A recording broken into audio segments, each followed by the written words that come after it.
Marco Reus. Daniel Malen! Wonderful! Fantastic from Reus. Jude Bellingham, that's excellent. Jude Bellingham, this is absolutely brilliant. Jude Bellingham! Absolutely magnificent. Reina, brilliant from the American. Just like that. Graceful. Sally Hoods turn for Anthony Modeste. Wolf. Not a bad idea. And there it is for Coco for Borussia Dortmund. The long wait is over. Unbridled joy in the Revier Derby. Hey, welcome to the BVB podcast. My name's Jake. We took a little week off because if you missed it, Carver joined the TheYellowWallPod last week. And now we're just going back to back with the collabs. Why not? So, Carver is with me as always, but we're also joined by Stefan. How are you doing, man? How's it going? I'm doing very well. It's been a fantastic weekend. So I'm in very good spirits, minus the Sixers who suck and lost to the Knicks. But otherwise, I'm pretty good. Great. Carver, how's it going Stefan, for you? It's going well. I told a few of my friends that you were Sixers fan, Stefan, and they all collectively went, "Oh, okay." Well, I have not jumped on the Eagles bandwagon. Of course, people who don't know, I'm residing in Philadelphia right now, originally from Dortmund, but my wife's a big Sixers fan, so I've been sort of educated to become one myself, and now my happiness and misery sort of depend on that basketball team as well, which is a burden I did not foresee having, but here I am. Well, luckily, for the time being, I'll probably jinx everything, but for the time being, a lot less misery with Dortmund, which is why we're here. And I do want to say, if you did not listen to the TheYellowWallPod last week with Carver as a guest on it, I know it's probably not as timely anymore, given we've played a couple more games, but it's a great episode. You guys did breaking down transfers and where Dortmund, they're the state of Dortmund lately, which is really enjoyable. It was also nice. Stefan, I think you mentioned this last time, when you were on our podcast last time, well, now I can't listen. And it's it was great having another Dortmund podcast to listen to and take a little week off, even though, oh yeah, I was gone because Carver messed up the times a little bit last week, but all good now. And we're even the time zones are even crazier because we're officially coast to coast. Carver's holding it down in St. Louis. I'm out on the West Coast in Palm Springs, California. And like you said, Stefan, you're in Philadelphia. So we're officially coast to coast. This is nice. Nice. I was thinking the same thing. I intentionally said Central Time to you, Jake, because I knew you were across the Jake's country already as well. flying over Carver right away.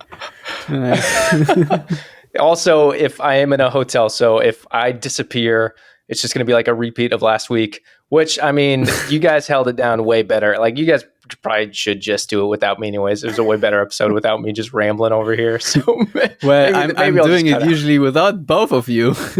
I in fact did a TheYellowWallPod today. So did it with Matthias. And I must say, I'm actually quite happy that I get to talk about this particular game twice because it was such a great game. So Jake, if you want to do us the honor, introduce us to Freiburg being beaten 5-1 by Borussia Dortmund. Yeah, Dortmund goal fest over the weekend. What? Is this 4 in a row now? 4 wins in a row? And then I don't know how you guys were feeling going into this game. I was skeptical because we just had too many good games in a row. I wasn't ready for, and then another one on top, the best one yet. So overall thoughts going into this game, throughout the game. Carver, start with you.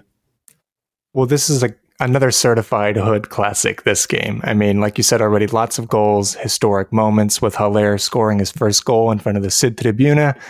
You name it. Reus coming back, a 4th win, climbing the table, right back in the title race.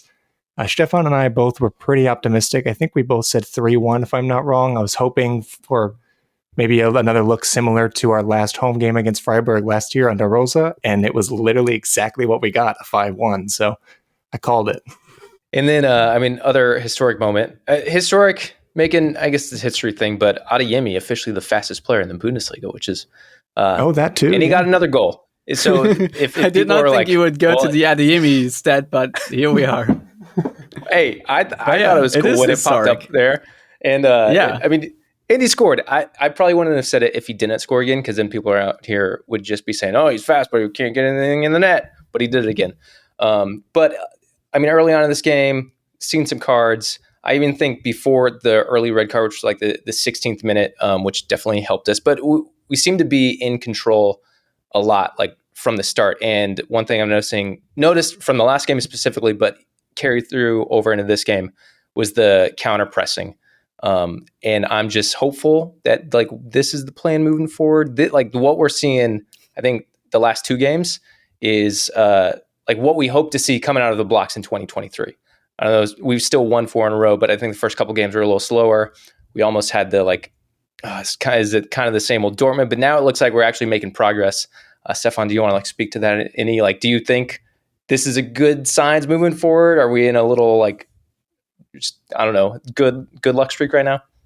Yeah. To answer your question, it is very positive to see that Borussia Dortmund are indeed pressing their opponents to shreds. And we have seen it against Bayer Leverkusen now, who do not defend in a low block necessarily, but still coughed up possession high up the field. And Dortmund pounced, also in the form of Adeyemi, and pounced Dortmund did via Brandt and Wolf on the right side against Leverkusen. And against Freiburg, we saw a very similar lineup, I want to say. And Freiburg, of course, have been shellacked so many times by Dortmund that Christian Streich, their coach, thought, no, I'm not going to play a wide open, positive style of football. I'm just going to sit back and sit deep and wait for Dortmund to make mistakes and to beat them on set pieces.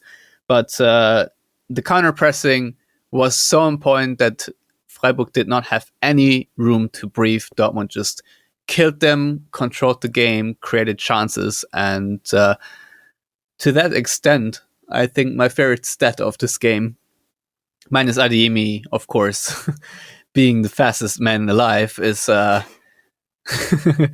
Dortmund had 14 corners and Freiburg had zilch. All of that dominating, which made it more frustrating that we conceded right before halftime. I mean, everything you just mentioned to a T, pinning them in their own half. Adeyemi was an absolute headache for pretty much, the entirety of Freiburg, but especially down that left-hand side.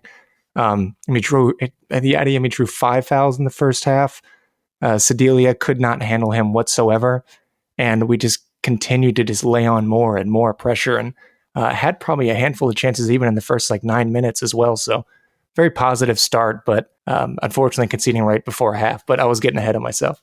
We'll go back to the lineup, and Guerrero got the start this week. I will cop last week. I mean, I think I still have my opinions on Guerrero, and I think although he came back and had a great game this week, what I said a couple weeks ago as far as me being done with Guerrero, I think I still stand there. Great for him to come back and get 3 assists this game. This is what we needed. I texted Carver during the game. It's or maybe it was right after, but I was like, he did great. Cool. I can eat my words a little bit, but I still think moving forward, I'm ready to move on. But I'm glad we got this game out of him. Hopefully there's a few more the rest of the season while he's still a Dortmund player. But Guerrero, left back, Schlotterbeck, and Sule started as our 2 center backs. Wolf, the right back position. I believe Rierson had an illness this week, right? So he was out. Kobel in goal. We saw Chan in for Özcan, who was out with the yellow card suspensions. Bellingham was back. And then the attacking mids, Brandt, Royce, Adeyemi, and Haller. I mean, that's kind of the lineup we get, I guess. If Rierson's out, Wolf right back. I thought he had a solid game too. A couple of really good crosses. And we saw him play. Did he play? He played right back last week too. Still lacking a bit of depth there, but is it weird to just be hyped with Wolf being a right back? Because that's where I am. Not at all. Absolutely not. I've mentioned before that I think he's going to be, and he kind of already is forming himself to be the next Grosskreutz of just kind of filling where need be, always going to give his 100% on the field and looking better and better in each game. I'm totally happy with him being at right back at the moment. Yeah, all he has left to do is win a championship, throw a dinner, and open a pub. then he'll be, well, not quite, but I totally agree. Marius Wolf has been awesome, and I like where this is going, because I personally, I don't know which transfer window it was, but I was like, okay, Dortmund definitely need to offload him. He has no place in Dortmund. He is done, and of course, as per usual, I have been wrong and eating my words, because right now he is a perfect role player, but also because he's accepted that he is the perfect role player and not, wants to be the number one starter and is pushing for it. But when he's needed, he is Mr. Reliable, and that is very important. I'm going to come right back to you, Stefan, because I know you guys last week talked about Brandt and Royce. Like, if Royce is coming to the team, is Brandt actually coming out? Like, how's that going to work? And what we saw, if the lineup thing I'm looking at, I know they rotate a lot. It depends on what you're watching or where you're pulling the lineup from, has them in different spots. But we saw Brandt and Royce together. Malen dropped out. How did you think that worked? Do you think that was the right call? Like, I think I said it a couple weeks ago, like, you got to drop Malen at this point, right? Like, just not doing enough. I feel like he's got to earn his way back into this team. But specifically on Brandt and Royce, how did you feel that they worked together? Well, first of all, you could see that Royce still doesn't fully have his legs under him, but you can also see how important he is for the team, and you could see that he was really missing. And my God, Julian Brandt is just world class. I mean, on paper, as he said, he was playing right wing, but really he was pretty much everywhere. Mm-hmm. He was the link between midfield and attack. He, of course, did overload the right side with Marius Wolf when and if necessary, but of course, he is just everywhere right now, and he is moving through the half spaces. He's gliding through the half spaces. You can say at times he's playing like a 8, 10 position together with Royce, and we've seen it before. I mean, these two players chime really well because they're very similar and very intelligent players, so they just know how to play off each other. And Julian Brandt, I am just in love with this performance because it is not just a flash in a pan performance, but it's a world-class performance, or at least high international level class, on top of a long streak of really good performances. And of course, the consistency is also so key because we all know Julian Brandt in the past. He has had a couple of screw-ups, weird passes to the opponent, that left us completely butt naked open at the back. But not this time. Instead, he is firing in world-class goals on top of it, because that wicked swerve on that 4-1, Jesus Christ. Mark Flecken was just flabbergasted. So yeah, I absolutely loved the Brandt performance, and I think these two, Royce and Brandt, are pretty much set, and I'm very glad that it can work together, because otherwise you would have to kick one out of the team, and it's hard to imagine kicking Royce off the team. And at the same time, Julian Brandt has been so far this season one of our best, if not the best and most consistent attacking players. Hence, both deserve a spot in this lineup. I'm happy to officially welcome you to the Brandt Boys fan club. Well, it's first official. Of all, I'm the founder of the Julian Brandt Hive. Okay, good. So there's not too much to add about Brandt. Other than he's arguably the best German player at the moment right now, for reasons that Stefan obviously just listed, but as well as his work off the ball. I mean, we've mentioned already plenty of times this season, he's really getting a lot more of a grit in his game. He's putting himself into challenges. He's actually working for Terzic. I mean, everyone's working for Terzic. The work rate has just been that much higher, at least for most aspects, under Terzic so far. So that's very encouraging. But at the attack overall, it was fantastic for the most part. I mean, lots of traffic going forward. The combination of Haller's link-up play and hold-up play with Adeyemi's pace, and then the dynamism and creativity from Royce and Brandt. I mean, just Freiburg could not get a handle on them whatsoever. And, combining that with the speed of play in the second half, they just made us pretty much untouchable. Carver, I want to go back to you saying Brandt is the best, did you say best German player in the country, in Europe, in the world? Best German player at the moment. That seems like a bold statement. And I feel like Manuel Veth might disagree with you. Where's the lie, though? I mean, even right. Of course, Musiala can be a shout, but I think he's even struggling in recent weeks a bit as well. Oh, please. Just because Wolfsburg players thinks he's still playing at the World Cup doesn't mean he's the best German player. They're like, right. He's just walking through us. Yeah, it's fine. He won't score. I don't watch enough soccer right now to know if Brandt is the best German player right now, but at the same time, I also don't really care. He's the best player for Dortmund right now. It's way more important. And Musiala can be the best German player for all I care, but the best German player being Musiala then means also Bayern have dropped like 6 points, and Julian Brandt has not. No, it's fair. I'll take it. I just want to make sure I had Carver's bold statement officially on record. I want to let it fly by. I do want to talk about defense a little bit. Schlotterbeck scoring again. Obviously, that's not defensive, but great to see him getting goals. Does he have like 3 goals already in the season? But then also not a defensive stat, but yeah, not a defensive stat, but we'll take it.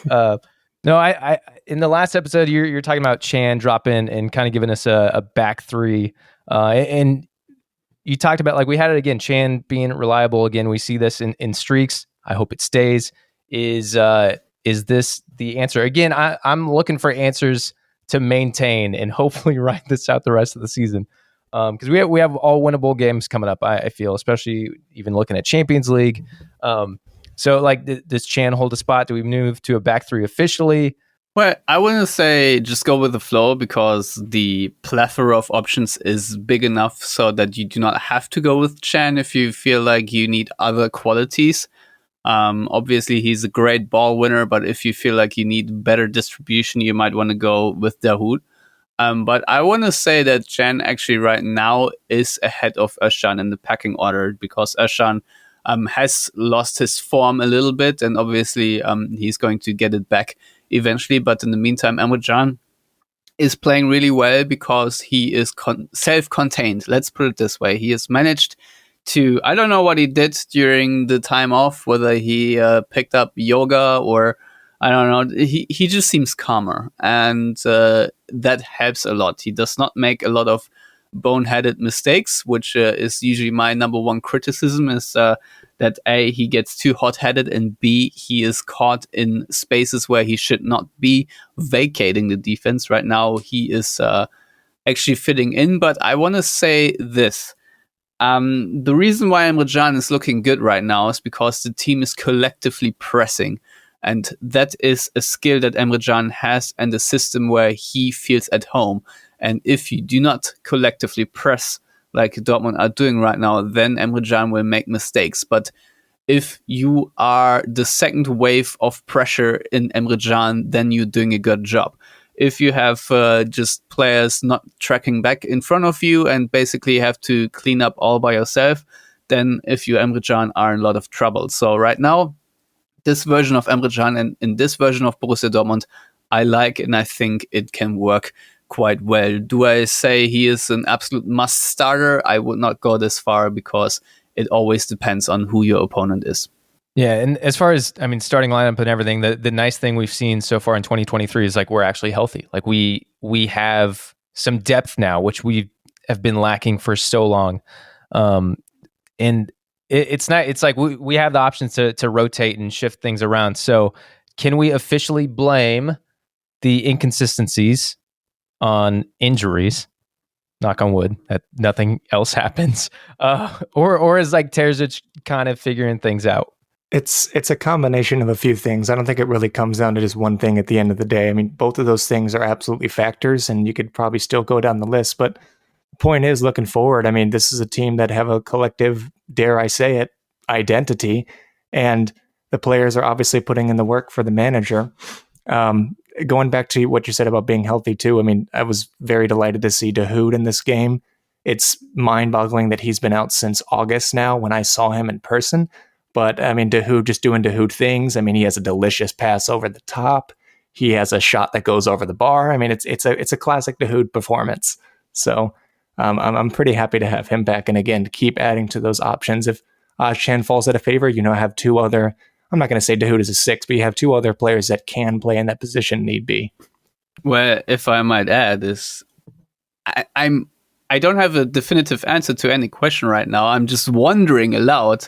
Let's say, does it have to do with a bit of a winter preparation? Does it have to do with a new assistant coach? Because Armin Reuters-Hahn, of course, is the new guy next to Edin Terzic and Sebastian Gebhardt, and I assume he is very influential. We will probably talk about set pieces and especially attacking set pieces in a minute. But apart from that, I think the combination out of not having a super congested schedule, because I think a lot of people easily forget that Dortmund also, to a big extent, not played well toward the end of the first half of the season, if you will, or before the World Cup. Is just that they had to literally play every 3 days and were, just ridden with injuries. And so I want to say it's certainly a factor of many things. But if you look at the Augsburg game and the Mainz game, Dortmund did not play as well with their pressing system as they did now. So I think these are things that usually take time and you need to gain a bit of momentum and flow, but they're, trending in the right direction. And so maybe it is because of the new assistant coach. Maybe it is because of fewer injuries. Maybe it is because of fewer games and fresher legs. I think all of this plays a role, but I think we can also not discount having Sébastien Haller back and what he does. First of all, just from a structural standpoint to this team, but more importantly, I would say to an emotional standpoint, because more importantly, what he does on an emotional standpoint, because I think the emotional vibe in this team is so much better than it has been in years. So it's just an incredible story to have him back and, just come in like this on World Cancer Day and score. So we got to talk about a celebration then, surely, because I watched it, and I'm not exaggerating, probably 100 times now, and either like watching Haller's reaction to him scoring or just the players around him, you can just like keep looking at different players each time and just be like, wow, that was either funny or obviously very emotional. Starting with, I love that Schlotterbeck like immediately just started hyping him up, pointing to Sébastien Haller, and then immediately throwing his arms up to get the crowd louder, pointing at him and yelling with them. Then you have Wolf jumping in the back doing the same thing. And Adeyemi trying to jump on top of everyone. And it looked like Royce was kind of trolling him and pushed his legs over, which threw Adeyemi over. That's like the second time we've seen Adeyemi thrown around like a little brother in the last like 2 weeks, which was just hilarious. And then Royce cracking up about that. And you just see the unity within the squad. Of course, it just lifted so much weight off of Haller's shoulders, and everyone was just so happy to see him pull off such a remarkable moment in his career in such a short period of time again. So that was the moment of the weekend for sure. Yeah, it might be the moment of the season. Mm-hmm. I mean, just think about it. It's World Cancer Day. Dortmund do, also because of Haller, they make all kinds of moves to raise awareness, to make sure that people get cancer screenings. They had little signs posted around the stadium, and of course the more visible thing for us, watching from abroad, the bulge on the center circle, which was to represent a testicular tumor. And I think very, very clever, of course, but also then for him to score and then point to his cleat where it says "fuck cancer," just very powerful. Just very powerful. I did choke up when this goal and this whole moment happened, for sure. And man, was the stadium loud, just incredibly loud.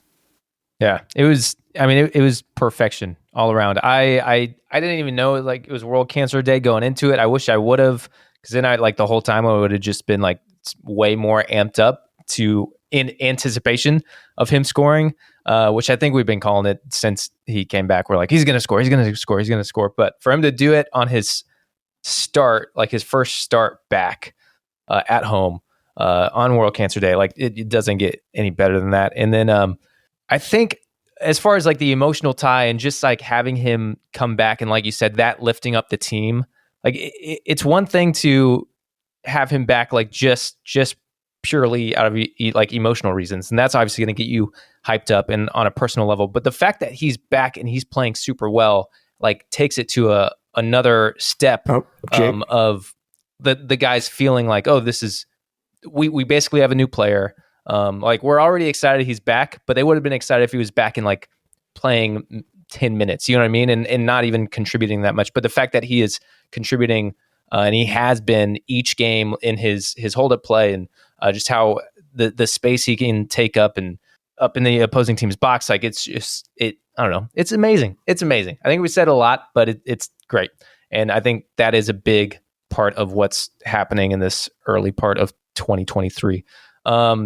Stefan, earlier when you were talking before we got on Haller, you mentioned set pieces, and I was like, wow, this is the perfect segue and transition. And then we talked about a lot of other stuff, but fine, it's okay. We'll transition back to set pieces in the first goal, which also loops back to my defender remarks about Nico Schlotterbeck and us scoring on set pieces. What is happening with Dortmund scoring on set pieces? I love it, and maybe it's catching other teams by surprise because maybe that's part of it. Maybe they just stopped defending us on set pieces, but no, it's just that Dortmund have a lot of players that are on paper really good to score in set pieces, and all of a sudden they are starting to do so. And Nico Schlotterbeck did credit after the game Armin Reuter-Sahn, the new assistant coach, especially. And I think Edin Terzic at the pre-game news conference ahead of the Bochum Cup fight tomorrow also said that Reuter-Sahn is very inventive when it comes to scheming up new set-piece routines. And so I think this is just the main change. This is a new coach, someone who actually knows how to do it. And obviously that is expertise that Dortmund have been sorely lacking before. There's no other way to put it. And so, now you see the results. They have worked on it quite a lot during the little off-season period now, because they said it needs to be a main focus. The percentage of set-piece goals needs to go up. And as you can clearly see now, Dortmund have scored. I don't know, how many set pieces have they scored? I think it's 6 so far in 2023. They definitely scored 3 against Freiburg, because I would count the first 3 goals all as set piece goals, even though the routines were all a little bit different. But nevertheless, Schlotterbeck, I want to say, was maybe a little bit lucky, but then again, it was the curse of the X. And, the other routine almost feels like open play, because, for example, Adeyemi and Bellingham having this little 1-2 and the backheel pass is very nice, and it's not like a classic set piece routine. But if you have these kinds of players, you can do that. You can, just change the angle to this extent that you then open up a little lane for Adeyemi to just squeeze through and then, slot it home. And of course, the other set piece, I don't know if Freiburg cleared it first or not, but I certainly know that Guerreiro did have a very good cross into the box, and I think it's just that the second phase of the set piece, if you will, I still count as a set piece goal if you score it like this, because basically all your defenders and everyone is still in the box when the ball gets re-delivered, if you will. And so I'm very excited, because it's obviously a very powerful weapon. Look at Freiburg, how many set-piece goals they are scoring. I mean, today they, I think, defeated Sandhausen in the German Cup, and they also relied off a goal from a corner kick. And, Union Berlin, how many corner goals have they scored that have had them to, I don't know how many wins this season, certainly still ahead of Dortmund.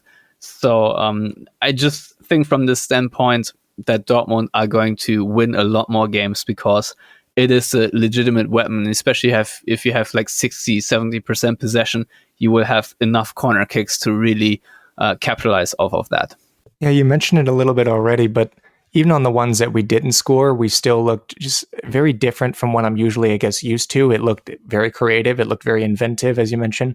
We didn't score on one of them, but it was on the left-hand side with Brandt and Guerreiro, and they had a little 1-2, and then Brandt just kind of slid the ball right to Guerreiro for him to run along the touchline and get a cross in, which in the end his cross was a little disappointing, but this isn't the one to Haller. This is right before that. But yeah, even then, we just actually look dangerous, which is a really nice change of pace, and we look a little bit more organized and like you said already, a very deadly weapon to have. Yeah, and I failed to mention this, but Sébastien Haller, he flicked it on against Mainz for Gio Reyna, and once again, his pass, if you will, to Marco Reus, who then hit the crossbar, is also really dangerous. And I'm wondering if Anthony Modeste is really seething right now, because he, of course, in theory, is also a set-piece monster, but when he was getting most of his playing time this season, Dortmund were themselves not having the wherewithal to really capitalize on that. So he must probably be fuming that now Dortmund do have a good set-piece delivery and pretty much a much better setup, and he is on the sideline, because I'm pretty sure he could score a couple of goals in this system as well. Part of the set piece too, just to add on, like it goes back to the counter pressing too, as you said, like in the second phase, or like if a ball's like recycled out, the fact that the team, because I think there's been a couple instances where it comes from a set piece, we immediately win the ball back, and we're already in such a good advanced position that's led to a couple goals too. Because when, instead of being like disorganized, trying to like a couple guys trying to get back, a couple guys doing another thing, like it seems like we're such a solid unit that like if this happens, everyone's ready to counter press and immediately win to be just as dangerous, which it just like all ties together. Haller getting in the right spaces and everything, and the new tactics and everything, just exciting. And now I can watch Dortmund set pieces and actually pay attention rather than like, let me check Twitter real quick because nothing is going to happen. I mean, just think about how wide open Haller was. And SC Freiburg are notoriously well drilled when it comes to their center backs and their man marking. And the fact that they completely lost him and he basically had a tap in, even though it was a header from this position, is just absolutely ridiculous. And especially Freiburg, who in this instance of the game are in utter defensive mode and nothing else. Like when you're on FIFA and you put your team on ultra defensive, this is what basically Freiburg were pretty much all game, to then create this wide open opportunity for your number one striker, your number 9, is utterly ridiculous. So yeah, just well done, just well created goals. It was surprising how fast they fell apart and collapsed in the second half, because, yeah, they obviously looked very defensive, but at the same time, whenever we would get in those areas, they just would not close us down whatsoever, and they didn't mark well either. So I don't know if Strike was just very frustrated already at halftime and kind of, I don't know, pissing the team off and getting people in the wrong headspace, because he got himself sent off, of course, but I think mentality goes a long way, obviously, with, I mean, Dortmund especially, but I feel like they just kind of got away from Freiburg in this game. Well, I think the other factor is also that Dortmund are pretty fucking good. Yeah. And they have very good players. And when Dortmund are on a roll like this, with the progressive passes, progressive carriers, if you will, just looking at Marius Wolf and then later, of course, Jamie Bino-Gittens, etc., I just don't think there is anyone stopping them. And especially look at the combination play. We had, I think, 5 backheel passes in the game, in and around the box. I mean, the Jude Bellingham assist to Adeyemi, but also I think he had a nice backheel to send Adeyemi on Sedilla, where he then picked up or forced a red card, so to speak. There's just so much one-touch football, so much quick combination play, so many good, thought out routines from this Dortmund side that you can be a very well organized side like Freiburg, and I still think if you sit back for too long, have to take too much pressure, eventually you will just crumble. But the question is, how is this team going to start performing once the schedule gets a little bit more congested as the next few weeks go on? Of course, we have Pokal tomorrow. We have the Champions League next week against, actually, are we away at Chelsea? I forget it for the first leg. And then, of course, you have the Bundesliga back this weekend. So 3 competitions in the next calendar week or so. I'm imagining we're going to see some rotation going into Bochum, given we have a pretty big fixture on the weekend against Bremen. Stefan, do you have any thoughts of how you're feeling for the Bochum game? Well, it's a cup fight in Bochum, so I'm not feeling easy, to be honest. The real question is, because we're so hyped right now, can Dortmund maintain this momentum? Because so often you think, wow, they've really turned a corner, and then the next game comes around and they just really screw the pooch. I feel like when they lost to St. Pauli under Marco Rose, which is, of course, one of the marquee games of his tenure, if you will, in a very negative sense. Mm-hmm. I think beforehand Dortmund also were looking kind of good and had like a little winning streak going, and you thought, oh, okay, we're doing really well here. So the honest answer is, I don't know. I'm very hopeful that, all the factors we've already discussed mean that Dortmund will play well and handle all these games pretty well. But who is to say? This Dortmund team has so much in their bag, so many weird goals that they concede. I mean, we have, to Jake's detriment, not quite yet talked about the goal that Dortmund conceded, but that also was quite hilarious. Yeah, that was pretty embarrassing. You would think with the pairing of arguably the 2 best German center halves we have at the moment, you would think one of them could commit a clearance, but really neither of them just weren't up to the challenge for conceding that goal against Freiburg, unfortunately. But I mean, Freiburg, the game overall was a big test, and Dortmund passed it with flying colors. So I'm feeling a little bit more confident. But of course, I mean, this is an entirely different game. We're not at home. I mean, Bochum, they've just thrashed Hoffenheim 5-2, so they're on the bounce back up in recent form. So I think this could really feel like go either way. I'm hoping Terzic is preparing well. So far, at least this calendar year, there's been some things that he looks like he has addressed, him and the assistant manager. Bochum have scored and conceded 17 goals at home this season, so I think there's going to be a lot of goals in this one. So I'm feeling overall pretty decent. I'm just curious to see what the lineup's going to be, because again, with the rotation, I'm imagining we're going to probably try to rest Haller a bit more and continue to ease him in. Brandt has started every single game this calendar year so far, so he's had a lot of minutes. So I think there's a few different ways you could go about looking at this team. Yeah. I mean, Özcan will be back, definitely. Adeyemi will not be in the side. Yeah, he's suspended, yeah.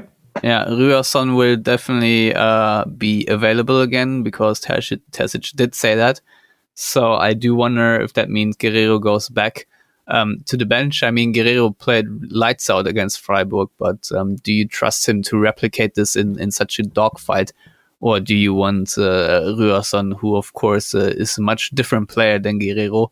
I'm wondering a lot about how this game may or may not go, and what the lineup will be, because you might also want to rest a center back, or you want to rest maybe Bellingham or so. But how much of that can you do? And at the same time, I'll be honest, you think about resting X many players, but I just want to keep this team together on the field and build more chemistry as they go along. And it is not so that they are super tired yet, because they did not really have this many midweek games yet. So I think they should be fine from a fitness standpoint, maybe in a few weeks. But the good thing is the schedule just won't be this congested anymore as it was in the last year. So I'm fairly happy with how it's going, and I don't think too much rotation is in order. But of course, the big question is who can replace Adeyemi? And I think my number one option would be Jamie Bino-Gittens right now, because of how well he is playing when he comes off the bench, and the difference he can make as a 1v1 attacker. But obviously, he could also be very valuable coming off the bench. So, Carver, who would you pick to replace Adeyemi? Would you just do a like for like with Malen? Would you change the system? There's so many options now that if you ask a question like this, you really have to sit and think. Yeah, exactly. I personally wouldn't start Malen. I know this is, of course, maybe a competition that he could shine a little bit more, but I just don't have the confidence to start him at the moment. Jamie Bino-Gittens, of course, it'd be between him and Reina for me for that Adeyemi replacement. I mean, Reina has scored 3 goals off the bench now in a row, and he's clearly on fire. I think he can obviously help a lot with our link-up play as well. If we're looking to give Brandt a rest, I wouldn't poke too much at starting 11. I was just thinking about 2 or 3 players, maybe like Haller and Brandt, that might need a breather. Gio would be a good shout, or JBG, absolutely. Well, I don't think you can go really wrong either way. Yeah. So that's the good news. Let me ask you a question about Guerreiro. So he had obviously a hat trick of assists last game. Do you think him being out of contract, not really knowing what his future, at least, this is just me speculating, maybe him not knowing much about his future, do you think that's maybe a motivational factor to try to get an extension, so he's going to continue putting in these performances for the rest of the season, or is this maybe just a one-off?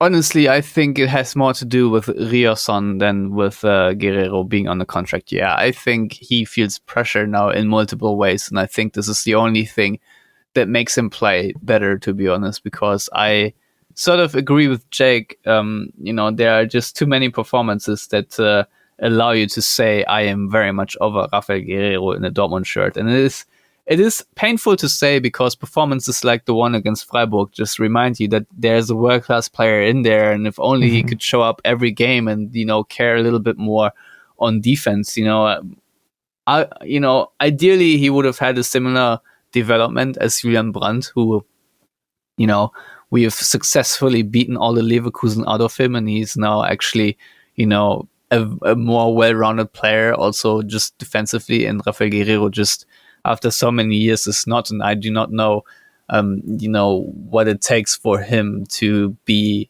out of this comfort zone permanently and play well permanently, because he's such a streaky player. So I personally love watching Rafael Guerreiro on a good day, but I absolutely hate it on a bad day.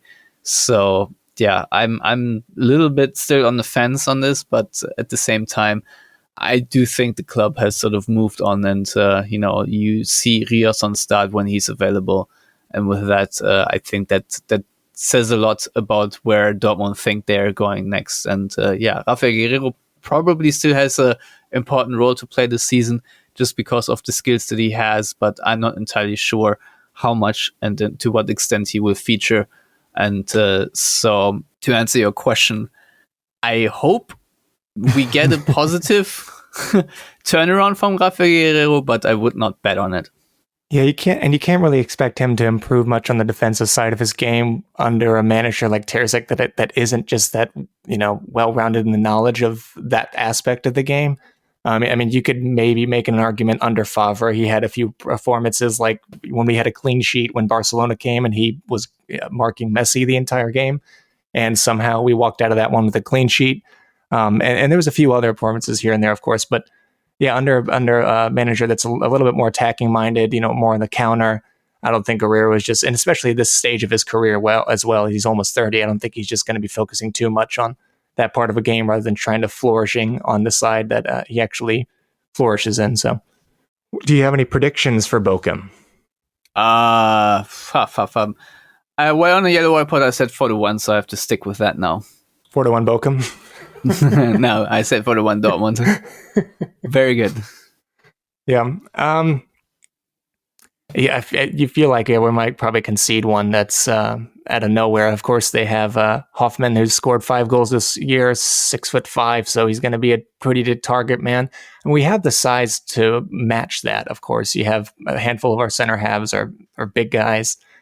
So you think we could probably try to close him down, but our individual defending is still a lot to be seen, I guess, or a lot to improve on. So I think we're probably going to concede one as well, but I'm going to go a little bit more cautious and say 2-1 Dortmund. Well, the reason why I say 4-1 is just because there's vintage Dortmund performance where they beat Bochum in Bochum 4-1.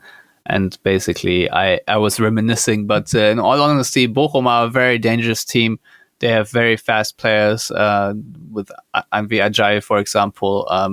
And of course, I always rate Lugia in midfield. I think he's a very clever player and sort of playing above his own level right now, above the level he should be at. But somehow he has grown with playing in the Bundesliga. And so, and you also just know that Riemann is a perfect sort of goalkeeper having his best performance against Dortmund type of guy.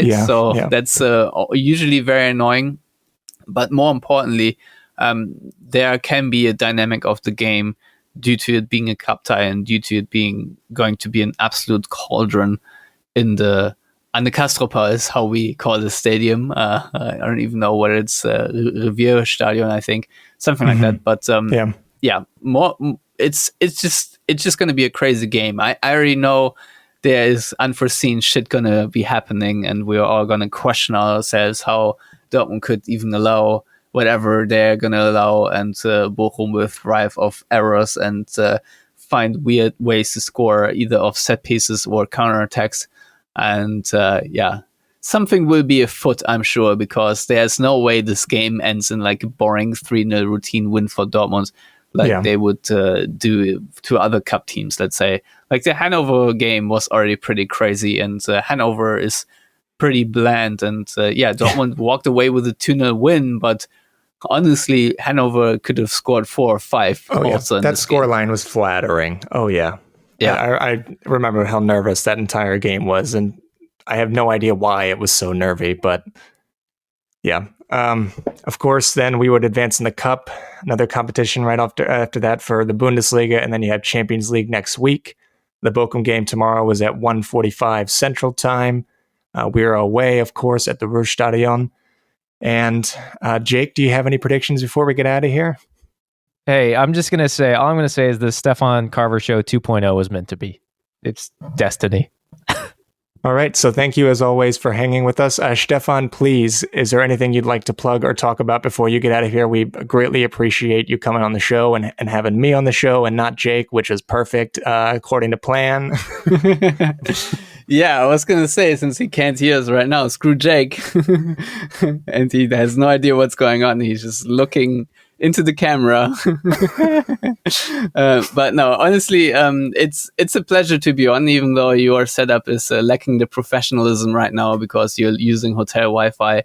There's a very famous Sixers podcast called The Rights to Ricky Sanchez, and they did a tour recently, basically where they went with a whole fan group to Austin to watch the Spurs game in San Antonio. Yes, that's what they did. And their podcast host, instead of using hotel Wi-Fi, found someone's house where he could do it, so he would not depend on hotel Wi-Fi. So I'm just putting it out there that there are people who care about their podcast a little bit more than Jake, seemingly, because he is just sitting there on atrocious internet, all pixelated, and it's very sad. So I apologize to the BVB pod audience that they have been put through this terrible torment. And Carver, I'm glad that you at least were there in HD and nice sound quality to pull through for us. Oof, Jake, have fun listening to that one tomorrow. That's going to be...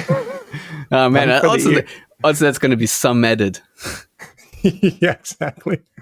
Absolutely, yeah. Well, thank you, of course, a huge, genuine thank you for coming on the show. Of course, we will link everything to the Yellow Wall Pod and Stefan's work down in the description of this episode.